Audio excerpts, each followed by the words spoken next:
back again with a different range of toys. Nathan, thanks for joining me. Good to be here, mate. Awesome to be here. So concept of this session is to talk through, for the new shooter through to the pro, the various different Beretta shotguns that we might use for competition. So a lot of people are going to be getting into DTL first, and then they might go into various other disciplines along the way. DTL seems to be the way people find the sport to start with before they cross-discipline. It's the way I see it anyway. So I'm keen to see, as a new shooter, once I decide that I want to start competing, what I might start with, why I'd start with it, and then how I might option up over time, why I'd do that, the different features. Some of us are going to have more cash than others, might start in a different place. But really keen to understand it. To the naked eye or the layman or the person that doesn't understand the guns, they all look really nice, but they're going to be quite different, I imagine, when you get under the hood.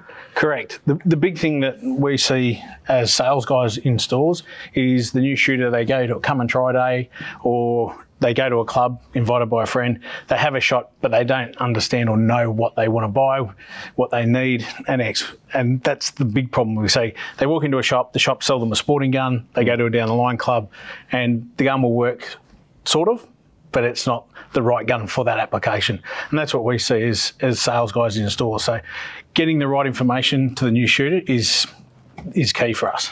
Yeah, that's the same when you go and buy a rifle too, right? You walk in there and you're talking to someone, I want to be a deer hunter. Different rifles, different states, different regulations, different everything. The more you can give to the dealer you're talking to, the easier it's going to be for him to help. Correct. And that's the thing, exactly what we spoke about before. We can put a rifle together, you can shoot it and I can shoot it, it'll be fine. But everyone and their body shape are different. And when it comes to shotguns, buying the right shotgun and having a shotgun fitted to you is key. Because if you start shooting a shotgun that doesn't fit you, it was mighty unpleasant. The recoil will be quite harsh on some people and just uncomfortable to shoot. Yep, I can tell you a story about a gun that wasn't suitable for what I was doing that I took out of the box. I took it down the range and my shoulder was bleeding after 50. Yeah. I didn't expect that to ever happen. I was using some pretty average rounds, let's just say that, but it kicked like a mule. Yeah. So I've just been through a process over the last couple of days of getting a gun fitted specifically for me. That's this one. The guys have done a great job, and I can feel the difference by going through this process, so that's really great. And I encourage anyone that's buying a Beretta shotgun to go through that fitting process if you can. It's not easy for everybody because we're down here in Melbourne and people are all over the country, but it's a really fantastic program and it's open to anyone that buys one of these range of guns. So that extends not just to the Beretta, it's any brand that we actually sell. So Frankie, Benelli, Beretta, we sell all those brands. We actually do offer fittings for those guns as well. Unreal. Such a good service. Okay, so I'm the new shooter. Where do I go? What am I looking for and how do I start this process? Okay, so the new shooter, if you're getting into it, sporting in Victoria, our state, sporting's actually probably more popular than down the line. Yeah, right. In particular 5-stand, and most of the come and try days are based around sporting novelty shooting. So that's why we sell this one here, which is the Silver Pigeon Sporter. This gun pretty much is our flagship entry-level gun. It's a 30-inch gun. Doesn't have any of the technology that the 694s or DT11s have in it. It's a very, very bare bones gun. So Turkish walnut. Engraving is just a floral engraving. So we do actually extend the range of Silver Pigeons, and we do limited runs with game set engraving, which there's one there in Class 3 timber. But obviously the price range starts to escalate for that timber as well. But for the new shooter getting into it, this comes with 5 chokes, hard case, and recoil pad. It's a good gun to start with.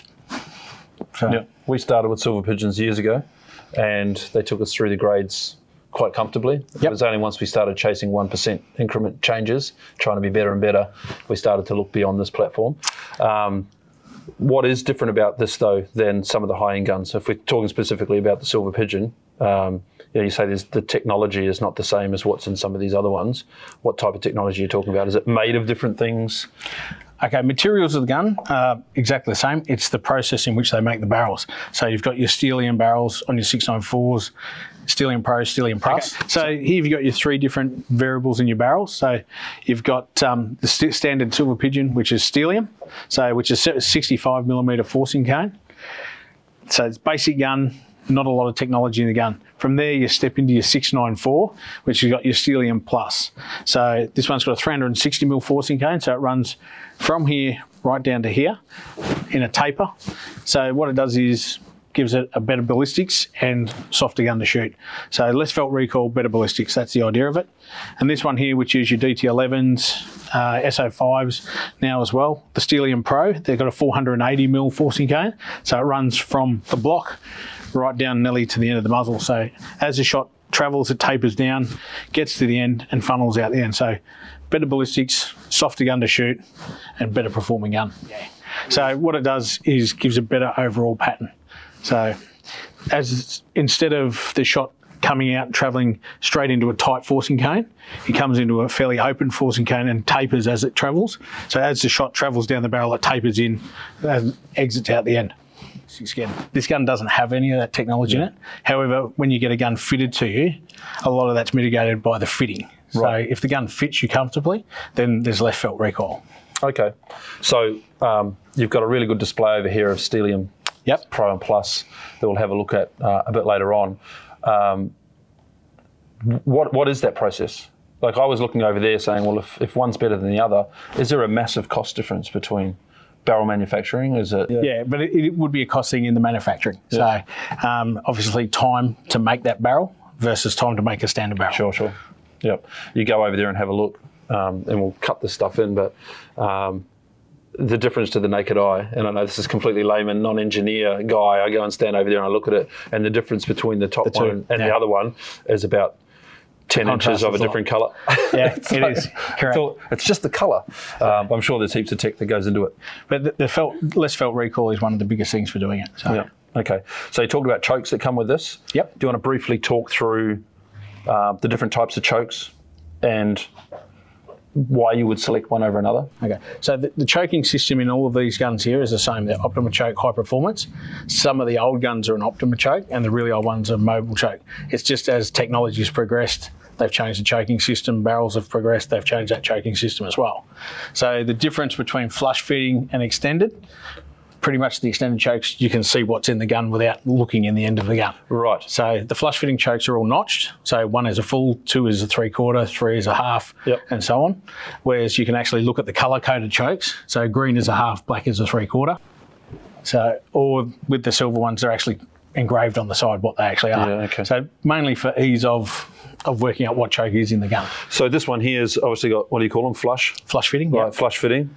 Can you take the flush fitting one out and you put these ones in? Absolutely. So it's the same concept, I can just change the type. Correct, but they have to be compatible chokes. So Optima Choke High Performance, if that gun is suited for that choke, then you can swap them over. And that's one big issue that we do run into here a lot, is people that put a high performance choke into an Optima Choke gun, it ends up damaging the gun here through the gas. The gas gets through the side, damages the barrel. Okay, so talk to your dealer about the right chokes. Best thing to do is get your dealer to contact us with the serial number of the gun, and we can tell you exactly what choke goes in that gun. Okay, so this is the serial number of my gun.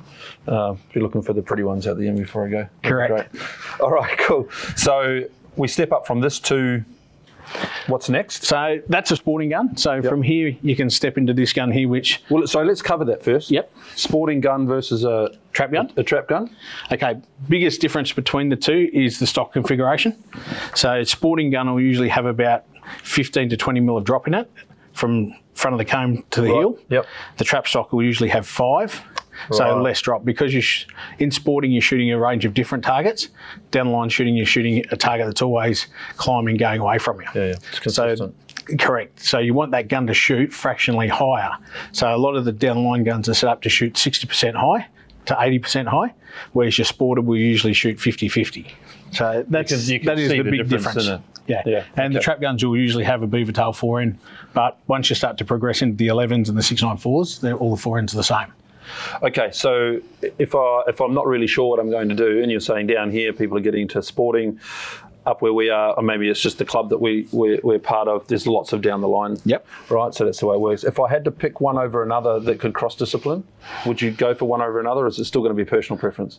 It's the highly hot debated topic. That's why I asked it. Tough questions here. I'm seeing a lot more, in particular skeet shooting and sporting guys, shooting trap stocks Yep. Simply because 15 to 20 mil drop is a lot. So the more drop in the gun you have, you can get more contact on the face as far as recoil goes.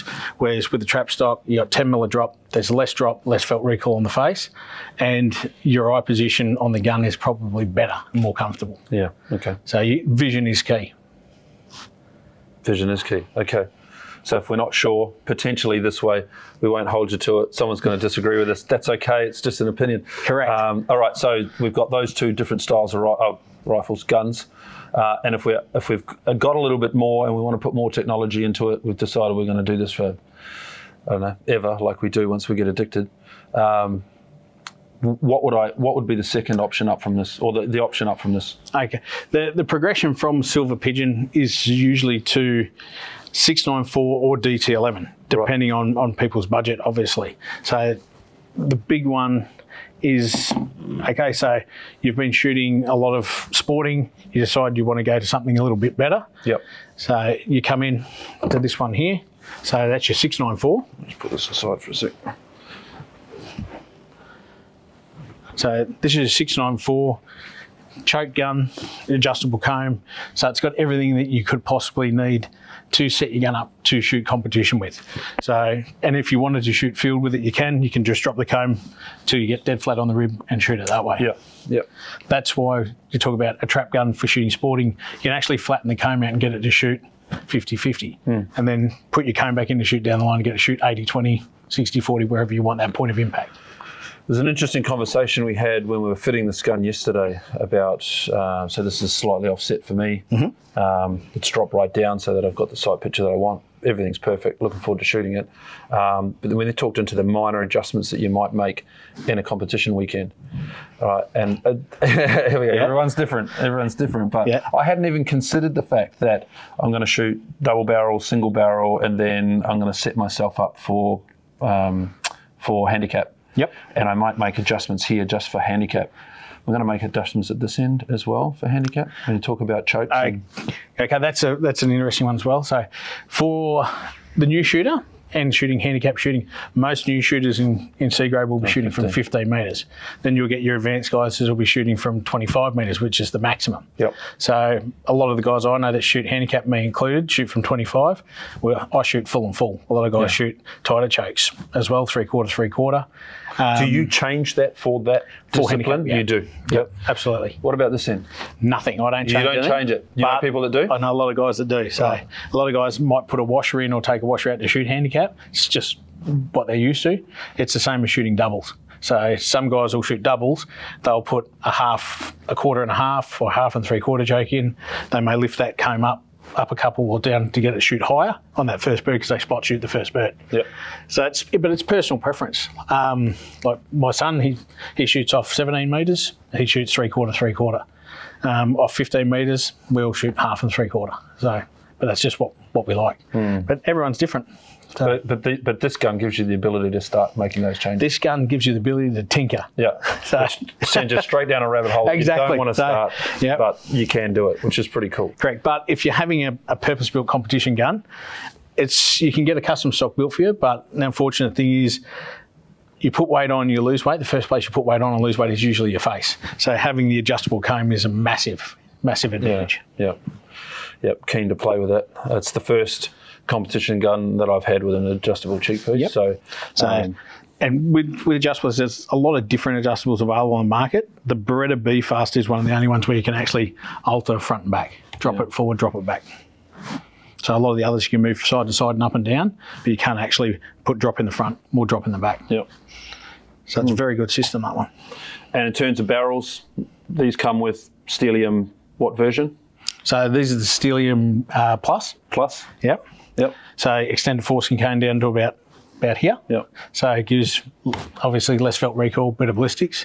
So, and there's more weight in this, isn't there, really, than the Silver Pigeon? There is. This gun will be heavier than the Silver Pigeon.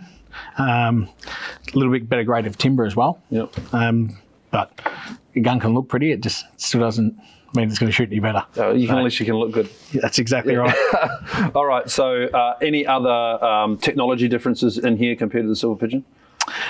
triggers and... So this one here is also profiled here, so it's sculpted away here. Yeah. That's to give a better field of view, so slightly wider field of view. When you're looking along the gun, you've got more field of view out to the side. So that was seems to have a meatier palm swell. It is. This here is a little bit thicker than the Silver Pigeon. Depending on the model of Silver Pigeon, like there's the Vittoria down there as well, which is the Lady and Youth model. The metalwork on that Silver Pigeon Vittoria is exactly the same as the other Silver Pigeons. However, the stock is built slightly different. Right. It's got a small Monte Carlo, thinner in the pistol grip and the grip, and it's got a little bit different in the cast. So, and that's designed for ladies and kids. Yeah. So it's just easy to manage the gun. So versus a full size. Oh, that's stock. a great idea. Yeah. Yeah. So you often hear it in the with the rifles. That guns haven't been, or rifles haven't been made for women. Correct. Yeah. Higher combs for their cheeks and those sorts of things. So it's good to see that they've brought that in. Lots of ladies shooting now. So there is, yeah. So it's very, very competitive. We're lucky in Australia. We've got some of the best shots in the world actually in our mix of ladies, and a lot better than most of our men. So, but that gun there in the Vittoria, they do it in the Silver Pigeon and the 694. So they've got the option of entry level and then going into the next level as well in that stock. Beautiful. All right, we'll put this one back up to the DT. So I imagine. Oh, we're going to look at the step. We're going to look at your step. The step. The step. This is a purpose-built down the line gun. So this is a sort of a revamp of a gun that was around sort of in the 90s, which was the smaller step rib. So a lot of pushing and shoving from us here in Australia, ended up getting this gun built, and it went very, very well. And now it's progressed into the 11 as well. So we now have the DT11 with a step rib and a 31-inch gun. Yep. So, and they're going very well. Yeah. So we worked through this yesterday, and I was doing fitting. I was trying to decide between this and the other one, and I chose the other one because of the opportunities to cross discipline. Yep. Whereas this, as you say, it's a DTL. It's a designated trap gun. Right? So you can shoot down the line, Olympic trap, universal trap. Skeet, you could shoot skeet with this gun, no problem. But if you were shooting sporting, it'd probably be a big handicap with that rib. Yeah. So, can you talk us through why? Mainly because, one, the stock configuration, it's a Monte Carlo stock. So fitting that gun to your face, putting the gun up, gun down, shooting gun down wouldn't be ideal. You'll get hung up on your jacket. Face contact with the stock won't be great. And the rib, you'll have, if you're not dead centre down the rib or you can't a rib gun, you're going to be in all sorts of trouble. You will eventually miss. So you need to be able to keep that rib dead still and square. If you can't, then you're going to have problems with accuracy. Okay. And I notice this is fixed. It's not an adjustable. Correct. Yep. So, and the idea of the rib gun shooting down the line, you can actually hold higher. Your field of view is so much bigger. Yeah. So the Monte Carlo stock keeps your head position square and your eyes straight. And again, what we said before, vision's key. So you can actually see everything that's going on while you're shooting the gun. And I think I noticed yesterday the proof in that if you shoot with a cap, and this is just something that I've noticed. Yep. You shoot with a cap with this one, you've got the cap in your vision. Standing upright with this one, the cap's gone. Yeah, that's something I was actually going to touch on when you have a look at the equipment. Yeah, yeah. Weirdly enough, some hats sit really low. You actually need to pick a hat where the hat doesn't sit low and obscure your vision. Well, you've got to flip them around backwards. Correct, yeah. Yep. So, excellent. But no, this is designated down the line gun and great. It's a gun. great looking unit. Yep, no, it's been very popular and a big success for us. And surprisingly enough, this it's the same model as that with these components on it, but it feels like a completely different gun. It will. So it will also be slightly heavier because it's a steel rib versus the ACS and the X-Traps are an alloy rib. So there's actually more weight, and a lot of the recoil's also absorbed through the rib. So, which is another plus of that gun. With the extended forcing cone, a steel rib, it's a very soft gun to shoot. Yeah. So, very nice. All right, put that one down.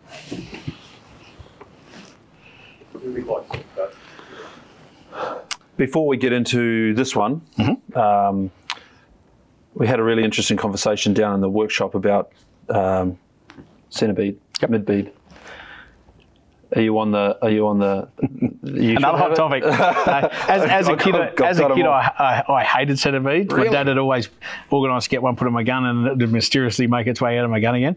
But why did you hate it as a kid? As a kid, I looked at it a lot, and I didn't like it, and didn't think I needed it because as a kid, I knew everything apparently. So as I got older, I worked out I didn't know everything. But I wouldn't own a competition gun without one. So a centre bead is essential for making sure you're square on the gun.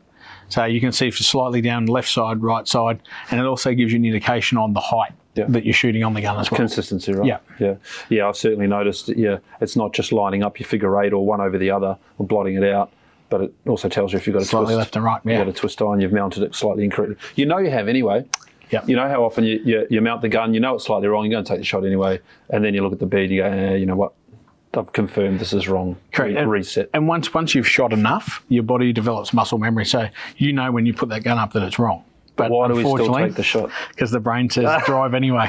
Why do we still do it? Righto. Okay. So from the 694, we go to the DT11. So extended forcing cones right down the end. Very, very soft gun to shoot. Great patterning gun. Box lock action. So it's a super strong action. It handles a lot of pressure. So if something did go wrong, it'll handle a lot more pressure than some of the other guns. The other great advantage of this gun is the dropout trigger. So if you're in the middle of a competition, you break a spring or something like that and you've got a spare set, you can actually drop one set out and whack another set straight back in and you're away again. Whereas a lot of other competition guns, if you break a spring, break a part that don't have dropout triggers, that gun goes down and then you're done for the day. So that is a massive benefit if you're shooting that top end of competition. Is it a common occurrence? Not really. Like you've got 300 shooters at a big event. You're going to see one or two of those lose a trigger, or it's even less than that? I've been shooting 11 now for 10 years, and I've never broken a spring or a part in my trigger group. The other benefit of Beretta is we do the forever servicing at events. Yeah. So we probably see a lot less of it because we service the gun to replace the parts on a regular basis for a lot of people. So whereas you do see it in some other guns, but it's rare. Yeah, okay. Yeah. But even in a lot of the other guns. You're talking about 1%ers again. Correct. You're stepping up to these because you're getting, those extra features that just Correct. keep you in the game. So, I noticed this has got adjustable chokes as well. I had a DT11 last time I was shooting. They were fixed. Yep, so that'd be a trap gun. Yep. So a lot of the trap guns usually will have fixed choke. We actually do a model DT11 DTL that actually does have chokes in it, and we were pretty much one of the only countries that ordered that gun. It was a special order for Australia. Because we shoot so much handicap doubles and that sort of thing, we actually needed a gun for that, so we actually started getting guns in with chokes in it. Very good. They're a nice gun, I have to say. They are really smooth. You pick up this one here and then pick up this one here. It's so noticeable. But probably even from the 694. Where you really notice is when you get the option to shoot them all. You shoot a Silver Pigeon, then you shoot a 694, then you shoot a DT11. As you progress through those guns will actually do things a lot faster than the one you shot before it. Mm. So it's very interesting. It's like stepping out of a Mini Minor into a Ferrari. Yeah, so I liken it to, you talked about this being a smooth shooting gun. It's just got that weight to it that makes it feel smooth. Yep. Even closing it, when you get out of the two-door ute that we've hired from Avis to come down here, you close the door and it rattles. Yep. You get out of a decent car, you close the door and it's got a nice air seal. Right, it's got that air seal. This feels like that. You close it and it just. And that's the difference between the standard U pin locking system and then the box locking system. Right. The box locking system is a very smooth system, and a lot of people do like that clunking as it closes. It gives that nice clunk and solid sharp toe. Yeah, okay. That's the range, except we've got this beast of a thing in front of us that, I don't even know where I'd want to start. So this one here is This is so adjustable. DT11 X-Trap. So there's the ACS and the X-Trap. The ACS has a slightly smaller rib and the X-Trap has the bigger rib. So these guns initially were designed for shooting a lot of doubles. So being the big When you rib, say doubles, what do you mean? double trap in the Olympic discipline was one of the big ones. And then progressed on to shoot sort of in America. The X-Trap was very popular. They like really big high ribs. Yeah. A lot of guys did shoot them here, but they prefer the ACS, which is a slightly smaller rib. The ACS is a gun that we sell more of versus the X-Trap, but some people still do prefer this big rib for shooting. But the ACS is still an adjustable. Absolutely, exactly the same rib, just the difference smaller. in the height. Yeah. So you can adjust your point of impact up and down. So the higher you wind that rib up, the flatter the gun will shoot. The lower you wind that rib down, the higher it will shoot. So it's actually reversed. The higher you wind the rib up, the flatter it shoots. Yeah. The lower, the higher it shoots. But great guns. The reason being field of view. So if you're shooting doubles, Yeah. you can hold quite high above the trap as you can see the target coming.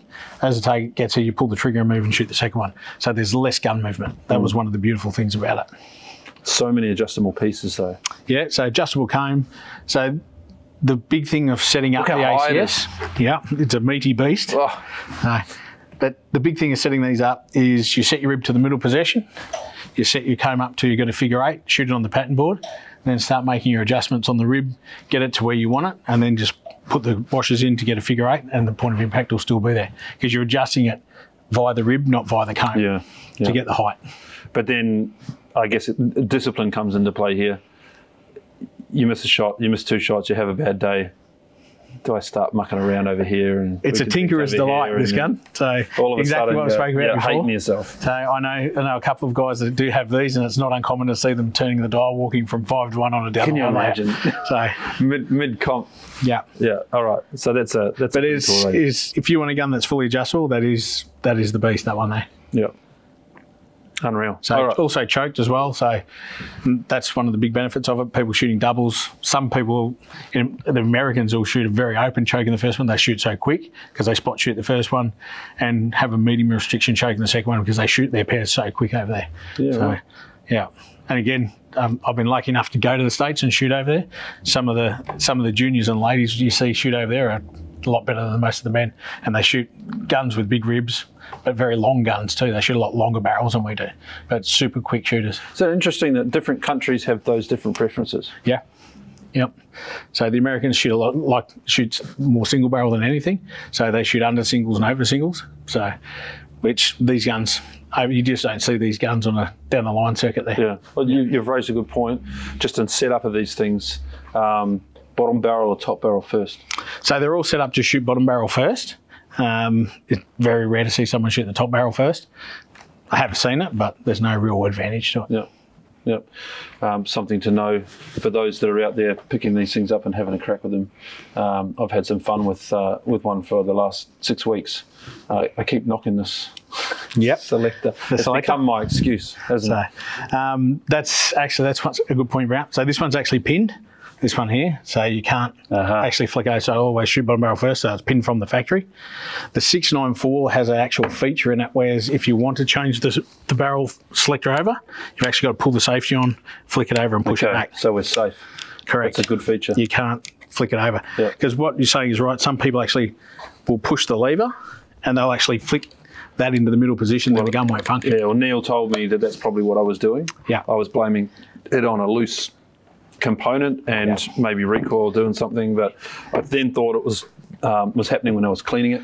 But then it was happening, mid round. Yeah. So that was one really good feature that they included in the 694 was you have to actually activate the safety, flick the selector over, and change it that way. So. Okay. Awesome. Well, thank you for that. That's a good range. People that are looking to get into the sport, there's entry level all the way up to pro level. Depends on your budget and what you think looks pretty, because there's lots of cool options. The big key thing is when you are going to buy a shotgun, have a look at everything. Pick everything up, feel everything. You'll go through a group of guns, and you and I could walk into a shop, we'll pick all the same guns up, but we'll pick something different, because what fits me won't fit you, won't fit someone else. Getting the right gun in a shotgun to fit you is the most important thing. Don't just take what they're selling you. You actually need to pick the gun for the discipline you're going to shoot. I understand that, and picking up and making it feel good, it sounds like a really simple thing, but this gun feels so much better after 45 minutes with a gun fitting session. Correct. Like, it's a completely different to why I picked it up to start with. Correct. So So gun fit is key in a shotgun. Yeah. So Excellent. Okay, well, thank you.